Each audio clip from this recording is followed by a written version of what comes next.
मेरी बच्ची के साथ बिल्कुल वही का वही वाक़या हुआ जो दुआ ज़हरा के साथ हुआ था, बिल्कुल उसको ही रीप्लान किया गया है। उन्होंने ब्लैकमेल करा है, कुछ भी करा है, मुझे नहीं पता क्या हुआ है। डॉक्यूमेंट्स थे बच्ची के, सारे डॉक्यूमेंट्स, जेवर, पैसा जो था मकसद सब चीज़ लेके गए।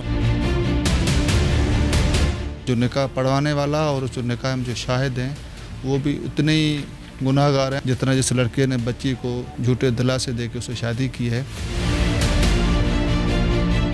मैं अभी भी बोलती हूँ कि वो वापस आ जाए, अगर उसकी इसमें कोई गलती भी होगी तो मैं माफ़ कर दूंगी उसको। ये किस चीज़ का उसको टॉर्चर किया गया है ये तो अल्लाह जानता है। ये निकाह भी कैसे हो गया, क्योंकि उसकी उम्र ही नहीं है निकाह की।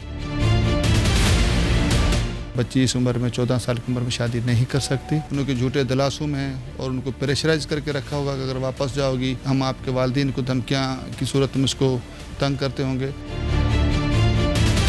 बच्ची को बिल्कुल सिखा के काम किया गया है। ये इसके पीछे कोई मास्टर माइंड है।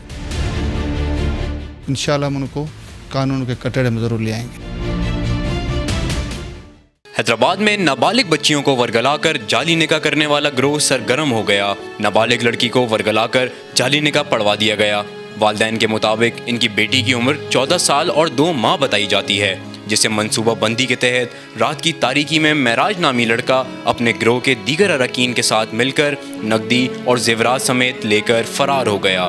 बच्ची मेरी शुरू से ही बहुत लाडली थी और क्या नाम है इसका, शुरू में जब वो बाइक के लिए हम फिसलनी बनाते हैं उसमें झूल रही थी, तो उसके जब मैंने देखा ये झूल रही है तो मैंने जब वो थोड़ी सी बड़ी हुई तो स्कूलों में जो पार्कों में होती है फिसलनी, वो मैंने घर में बनवा के दी, झूले लेके दिए ताकि क्यों मेरी लाडली थी बहुत ज़्यादा हो। और किसी चीज़ की उसको कभी किसी चीज़ के लिए मना नहीं किया हमने, हर चीज़ के लिए उसके लिए हर चीज़ आगे से आगे पेश की उसके लिए। 6 भले लेटे हुए थे, छोटा बेटा मेरा, उसको बुखार था, 3 बज गए, उसकी तबीयत ठीक नहीं थी। फिर वो 3 बजे सोया है तो मैं भी सो गई, वो भी पास सो रही थी। जब वो रोया तो मैंने उसको आवाज़ दी, मैंने कहा बेटा भाई रो रहा है, इसको फीडर दो। तो वो आगे से जवाब नहीं दिया उसने मुझे। फिर मैंने आवाज़ लगाई, फिर कोई जवाब नहीं मिला। फिर मैंने उठ के जब देखा वो बिस्तर पे नहीं थी। बाहर वालों ने हमें ये बोला कि हमने देखा है, रिक्शे में बिठा के लेके गए, लड़के थे साथ उसके। कुछ भी करो, मुझे मेरी बच्ची वापस लो। मेरी बच्ची ऐसी नहीं थी। उन्होंने ब्लैकमेल करा है, कुछ भी करा है, मुझे नहीं पता क्या हुआ है क्या नहीं। वो तो मेरे सामने आएगी, बात होगी, मुझे पता चलेगा कि उसके साथ क्या हुआ है। बाद अज़ा जाली निकाह नामे के साथ लड़का कोर्ट में हाजिर हुआ, जबकि लड़की के घर वालों का कहना है कि इस वाक़े में हमारे हुकूक के अलमबरदार इदारे की कुछ काली भेड़ें भी मुलव्विस हैं। ले जाने को तो सर पता नहीं क्या क्या ले गई, लेकिन हमने नहीं जिक्र करा इस चीज़ का, ना रिपोर्ट में करा, ना किसी चीज़ में करा, और ना हमें इस चीज़ की गर्ज है। आप यकीन करें कोर्ट में भी थे तो हमने किसी चीज़ का उसके बच्ची के ऊपर नहीं करा। हमने उसको बच्ची को बोला भाई तू छोटी है, तेरे को माफ़ कर दिया हमने, और हमें नहीं करना तेरे ऊपर कुछ भी।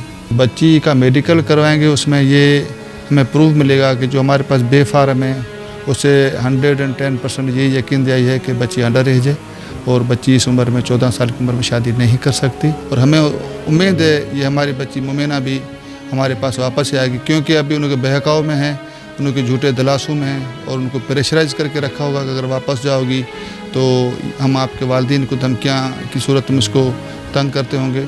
इंशाल्लाह एफआईआर दर्ज होगी तो बच्ची हमारे पास होगी। अब पेश करता है a joint venture of HK & company, a hub of imported marble and granite, Haji colonel Peshawar marble. ये वाक़या दुआ ज़हरा जैसे मामले की याद दिलाता है। मुआशरे में मौजूद ऐसी काली भेड़ों के खिलाफ सख्त इक़दामात की ज़रूरत है ताकि लोगों के घरों की इज़्ज़तें महफूज रह सकें। कैमरामैन अजीम अहमद के साथ हसन खान, हैदराबाद टाइम्स।